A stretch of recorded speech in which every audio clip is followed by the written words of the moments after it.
Our next speaker is very well known in Washington, very well known in the United States. For something we didn't put in his biography on purpose, but he is the first Muslim member of the U.S. House of Representatives that we have. We have two now, and he isn't there representing Islam in the Capitol, but since he's come to Washington, he has made himself felt in many, many ways. It's been a great joy for me and many others who are watching his career in Washington take off. He's become a voice for all American consumers when it comes to financial rules. He's become a leading member of several of the caucuses within the House that deal with progressive issues in new ways. In fact, he just came from a leadership meeting, I think, related to one of these caucuses. He has become a voice for religious tolerance and religious freedom and dialogue and democracy around the world. He used to be on the Foreign Affairs Committee at the House, and he's very dialed in on what's going on in this part of the world. So it is my great pleasure to introduce Peace be unto you, Salaam alaikum, Salaam and I know salam to our foreign guests. My name is Keith Ellison, and I'm really honored to be here with you. Special thanks to my dear friend Wasram Masmoudi. The struggle for democracy in turbulent times, I believe, is a critical subject because one of the trends going on in the United States, which I don't have to tell anyone, but I'll just start the conversation with this important point, is that after so many years of war in Iraq, after so many years of war in Afghanistan, and now we've just learned that we're getting out, but with a small contingency, most Americans have turned their attention to domestic affairs. And if constituents turn their attention to domestic affairs, about their sons and their daughters, they're concerned about health care for veterans. And getting back involved in the rest of the world, unfortunately, in my opinion, is something that a dedicated group of Americans must draw other Americans back into. And I believe that there's something that is almost a political law, and that is, if there is a issue, no matter how meritorious the issue is, if there's no constituency driving that issue, you're not going to have much attention on that issue. And on the other hand, if there's an issue that doesn't have any merit, that isn't that important, but if you can get everybody talking about it, you can get attention on the issue. We happen to be here focusing on an issue that is incredibly important. Democracy in turbulent times, particularly in the Middle East and North Africa. And yet, most people don't really want to focus on it for reasons that I mentioned. And still, if we raise the flag, talk about it, make it an issue, help Americans understand why it's their business, and thereby help members of Congress understand why it's their business, we can draw attention back to this issue, which will give us the momentum and the consensus that we need to drive forward on a consistent project. But I think that this conference is a key building block, and your presence here is incredibly important. I hope that when we leave here, we're going to discuss some really important topics, but I hope one of the most important things that we do is find a way to talk about why the United States must remain focused and interested in democracy in the Middle East. I think that, I hope, and we should build a campaign around it, we should build strategy around it.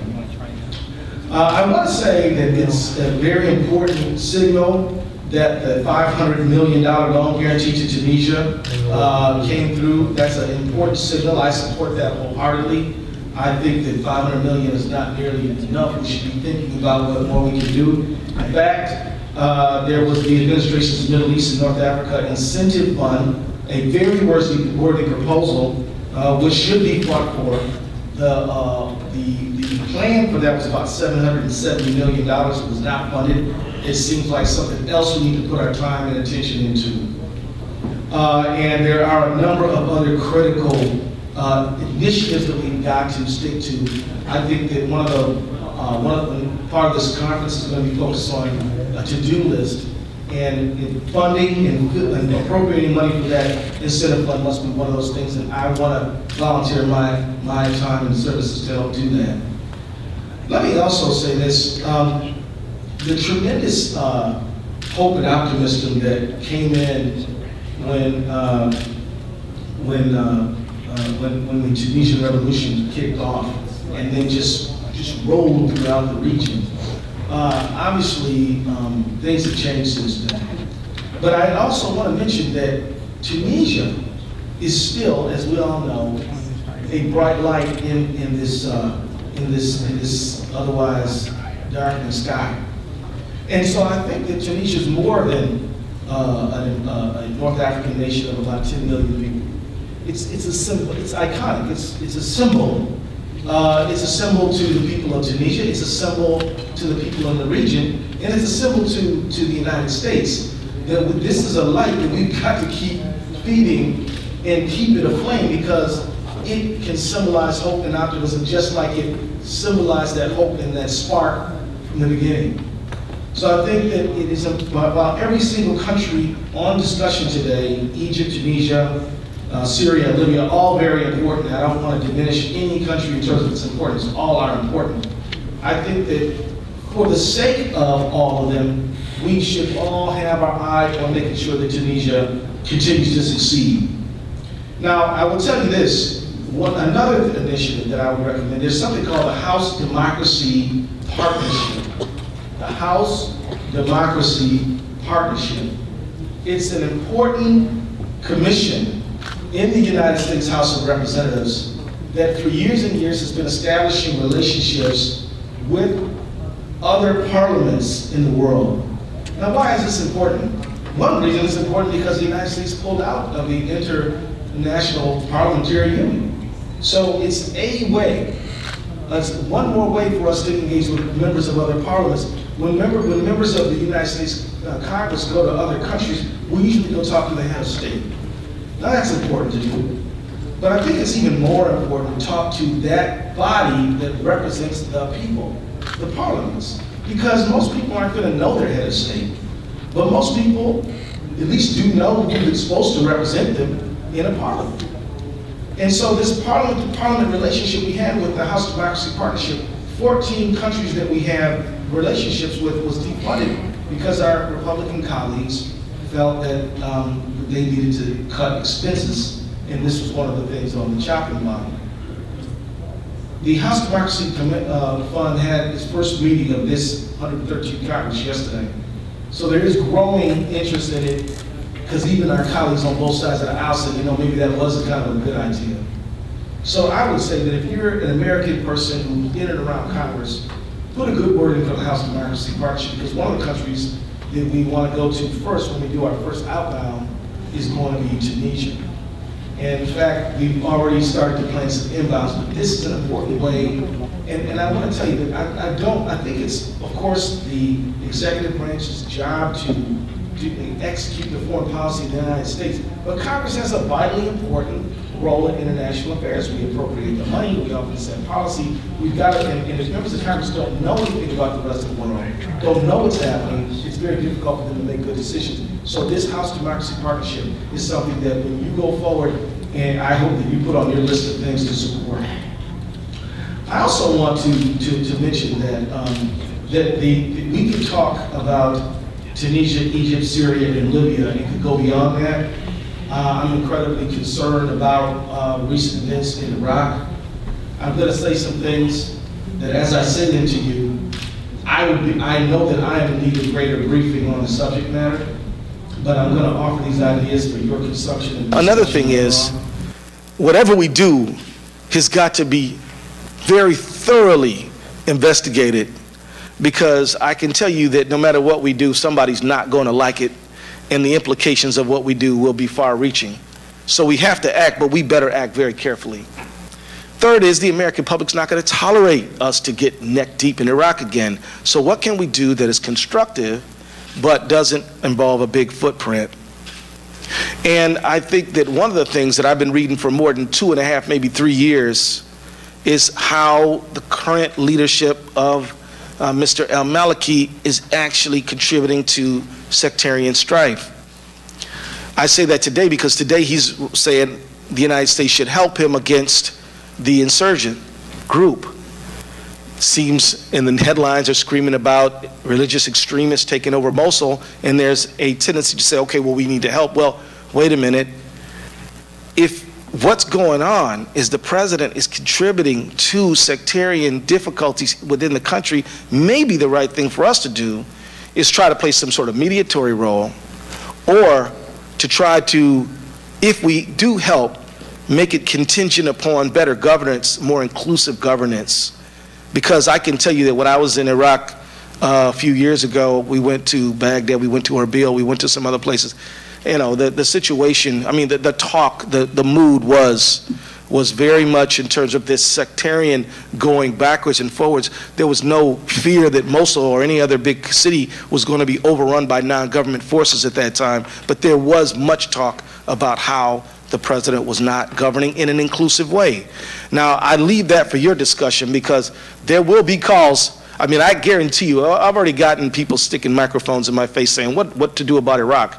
I'm like, well, you know, it's kind of complicated. I don't have a soundbite for you on that.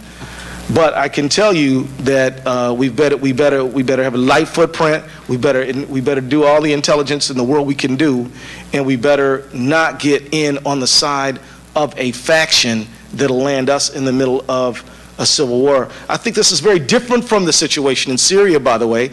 I can tell you this, when the president was contemplating action against Bashar al-Assad, the calls to my office from my constituents were 9 no's to every 1 yes. I still said I supported the president. The reason why is I have dear, close friends who are as close to me as relatives who are from Syria and were telling me about how their loved ones were being battered, abused, murdered, killed, and tortured, and displaced from not only their own home, but even outside the country.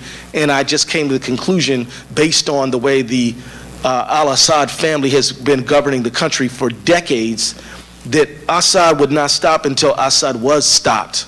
That's the conclusion that I came to. And I came to the conclusion, and I maintain my view, that the world, when the dust finally settles in Syria, the world's going to hang its head in shame and say, you know, why didn't somebody do something? I mean, this is a Rwanda, this is a Kosovo, this is what's going on in my view, and I'd be happy to be educated otherwise. But I never thought that the United States would be intervening on the side of a faction. I thought the United States in Syria would be intervening on the side of women, children, and non-combatants who were having atrocities waged against them by their government. And so that's why, and when it comes to Syria, I believe that I still think we should have no-fly zone. I think you have areas of Syria that are not controlled by the government, where people are literally starving, and where the government engages in missile and barrel attacks, barrel bombs against these people. And if somebody doesn't help them with the food, medicine, and the refugees in the surrounding countries, then nobody will. You're hearing stories about starvation in Syria. This is a modern society where you never heard about Syria, any extremism or these problems. So those are my views, and I'm not, I don't have them carved into granite. If other people want to educate me differently, I'd be happy to hear about it. I'll end on discussing Egypt, and I'll say that this is a classic situation where the short-term expedient situation is in tension with a long-term strategy situation. I think our best long-term strategy, if we pursue it, will cost us something, but I think it should be that we say, look, you know, we're not telling you how to run your country, but there are some basic international norms that we have to abide by. And if you take over the government at the barrel of a gun, we just can't get with that. And the African Union didn't think it was right, and I don't think we should. And I think we should be a hard line on that. Now, the people will say, well, what about all these other circumstances which are very important? Everything from security in the Sinai to Israel to all this other stuff. My point is that look, if the Saudis and the folks in the UAE want to fund the El-Sisi government, that's fine. They're all free democratic. Well, They're all free. They're all sovereign countries. Let me just say, they're all sovereign. That's accurate, right? Yeah. They're sovereign countries, and they do what they want to do. But I think that retract that Free Democratic Party. But if we want to say that we stand for rule of law, orderly transfer of government, then there are going to be times when we're going to pay for that. But I think that the short-term cost of that is worth the long-term gain of setting up a international norm regarding this kind of behavior. And I think that we should do that. And I think, of course, we should be getting as energy independent as we possibly can within the United States.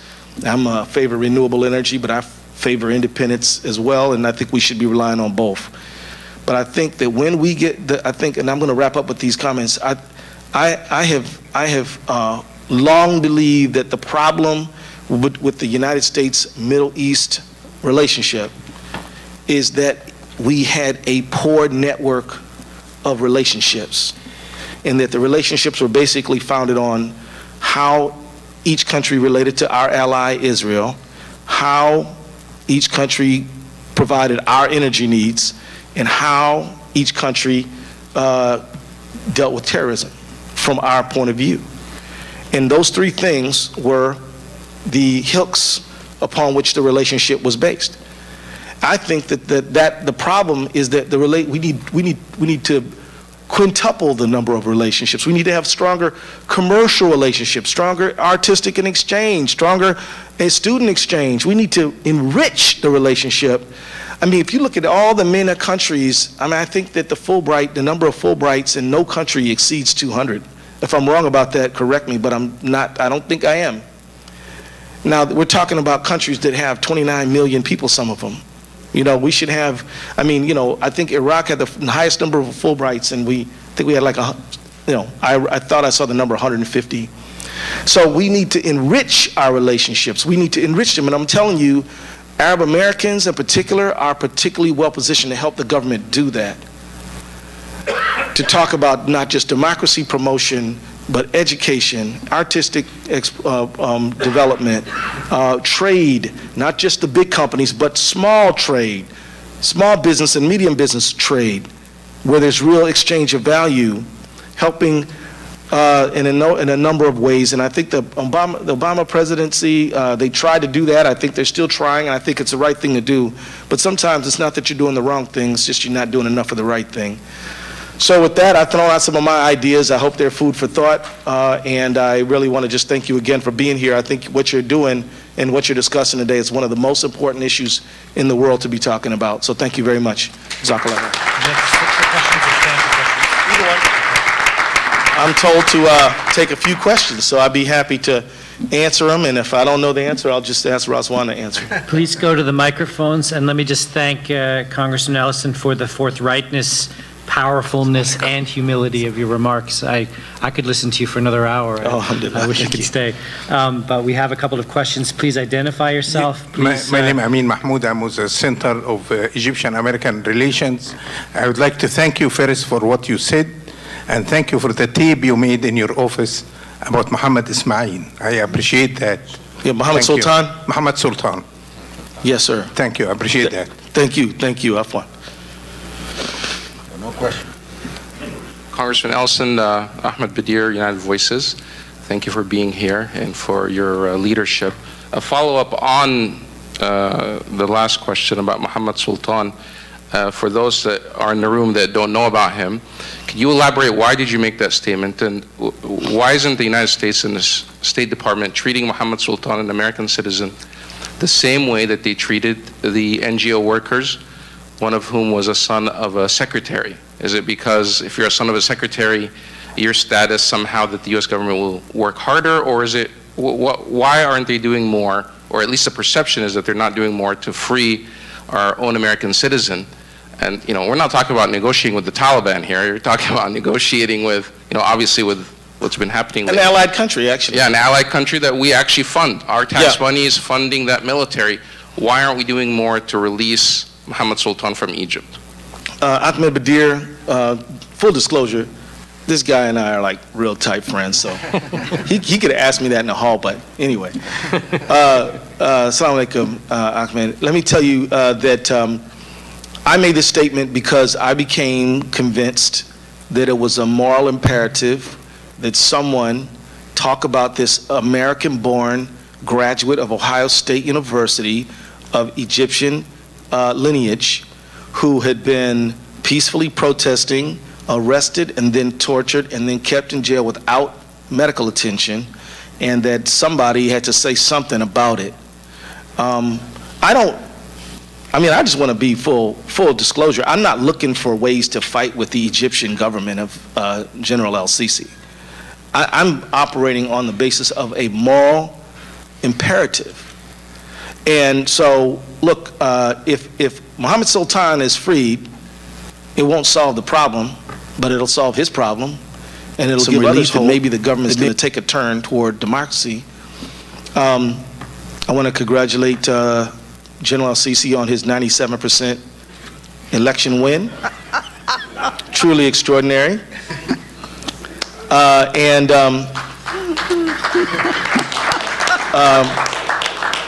I think it's very important that when the general meets with Americans, that they should point out, 97%, sir, really?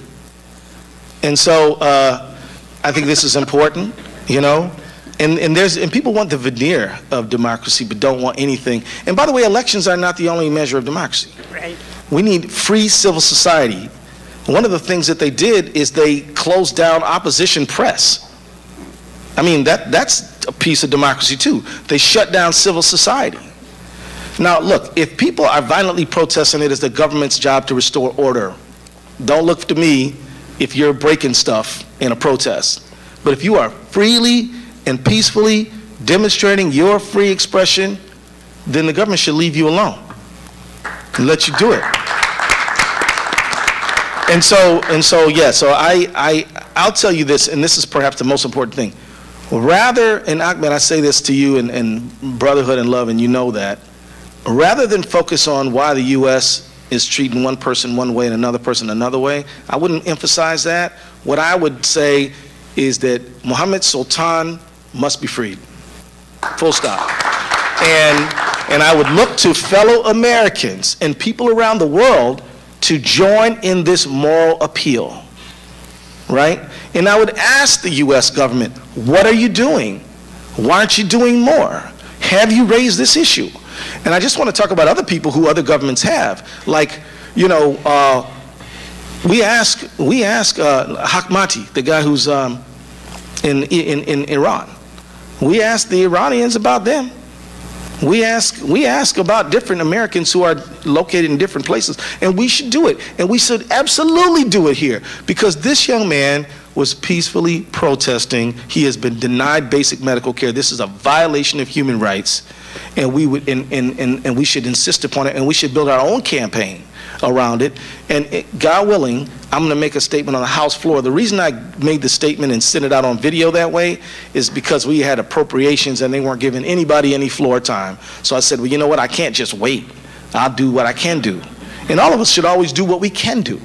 And what we can do is tweet, email, blog, write, call, and have a whole, we should get his picture on a piece of paper and pass it out to every single member of Congress. We should get city councils passing resolutions, free Mohammed Sultan, tell his story. Let me tell you, they will let him go because they don't want the heat. But we've got to bring the noise. Yes, ma'am. Congressman, thank you very much for all your efforts and help. My name is Samia Harris, and I speak with Democracy for Egypt. Yes, ma'am. Thank you. Thank you. You have touched a little bit on my question, but I wanted a little bit more, if you may.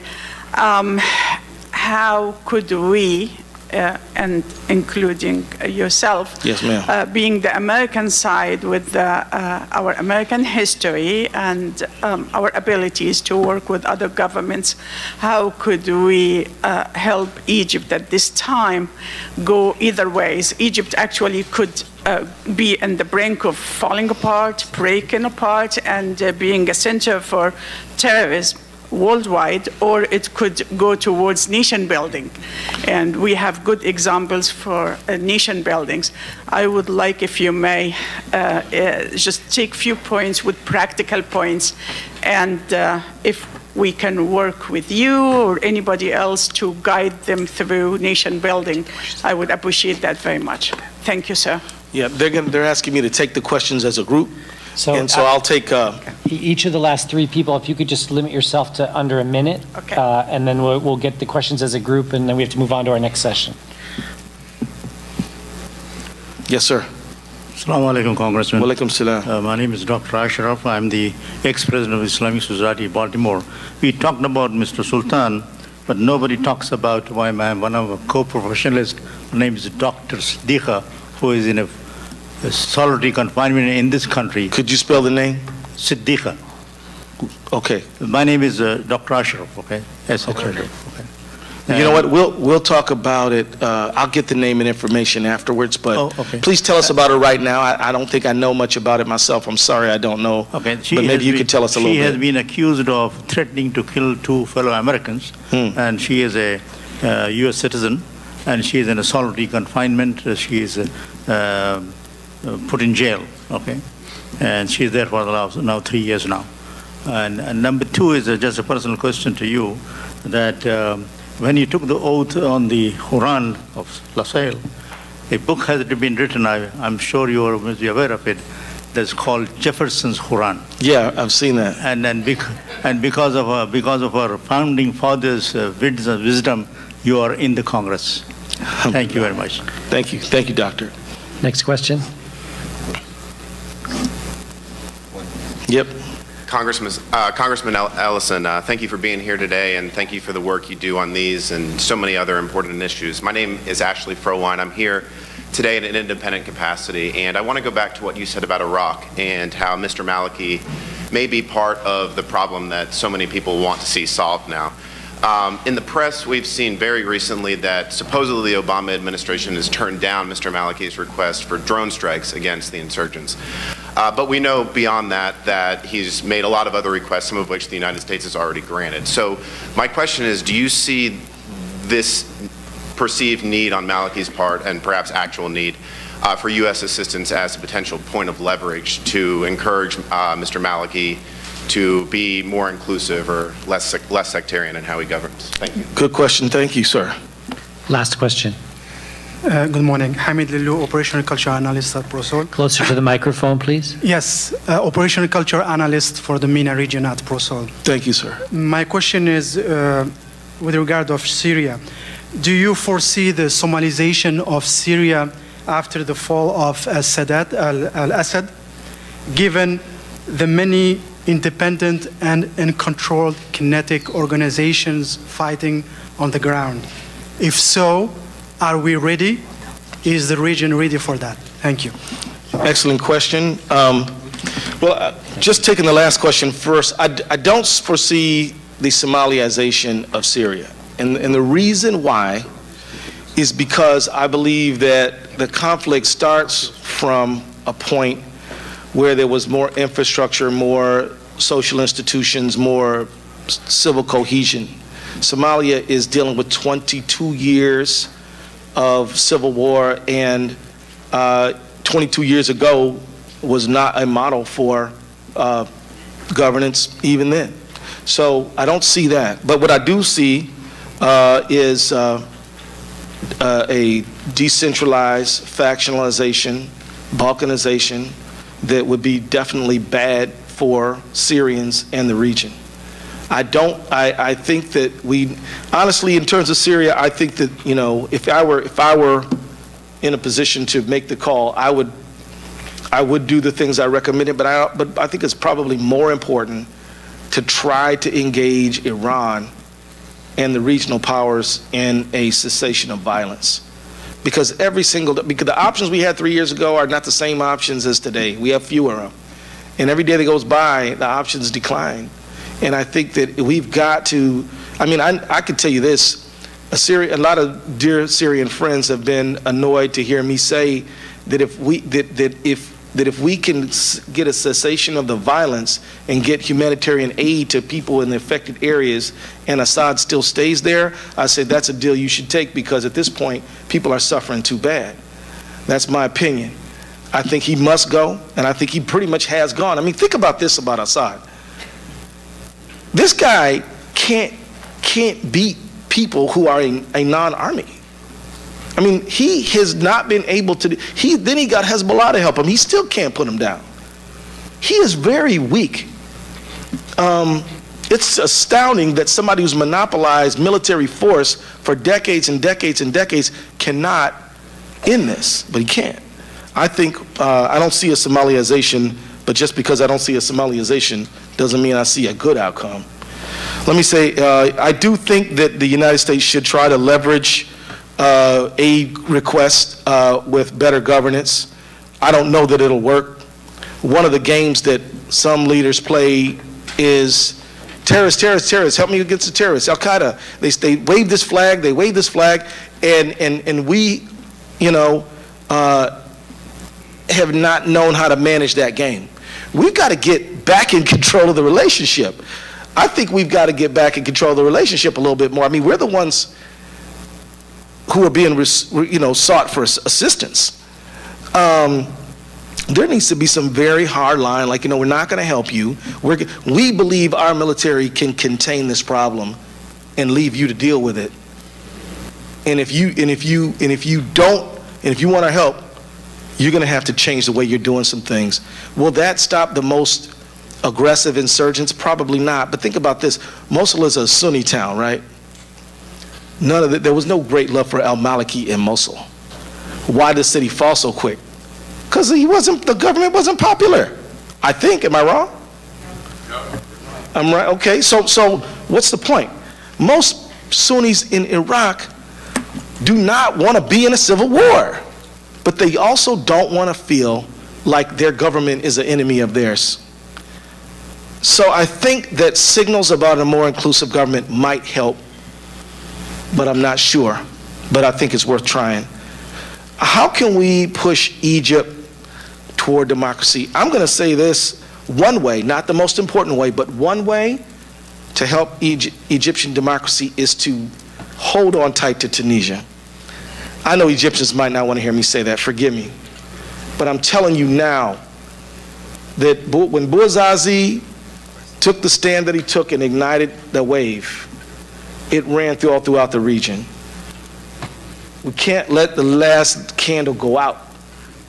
And so I think that it is actually in the best interest of every single Middle Eastern country to get and to make sure the Tunisian revolution succeeds. Let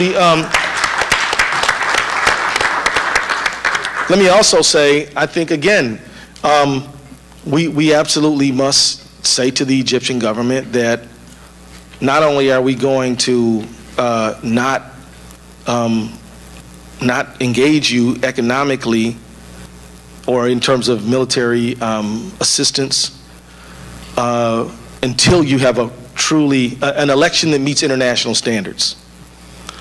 We're going to go to people around you and put pressure on them. And I know that's controversial, but I can tell you that we've got to decide whether we want to end this nonsense or not.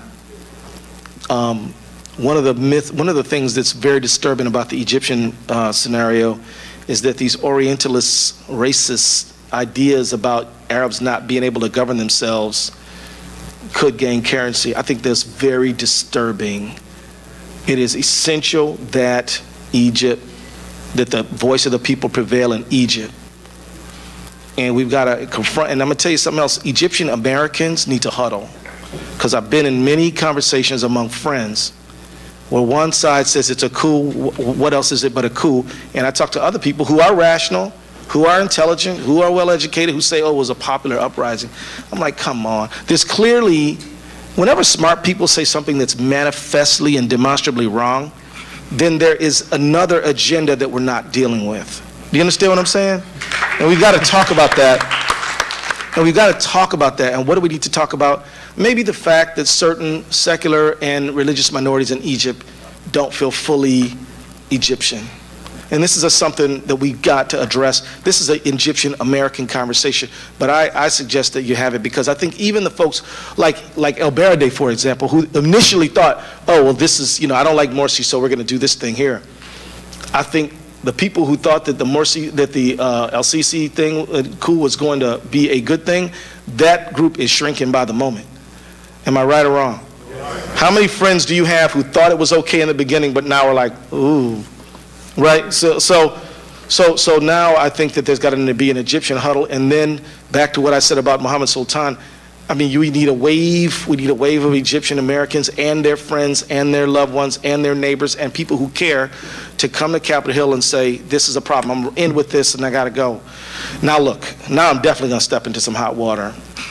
I had some colleagues go to Egypt about a year ago, and one of them said that they wanted to laud the El-Sisi takeover because, according to this colleague of mine, El-Sisi and the United States were fighting the same enemy. In other words, they completely and absolutely erroneously conflated Al-Ikhwan al-Muslimin and Al-Qaeda. They just put them together. This level of ignorance will not be wiped out without the agency of committed people. We've got to educate people that this is absolutely wrong.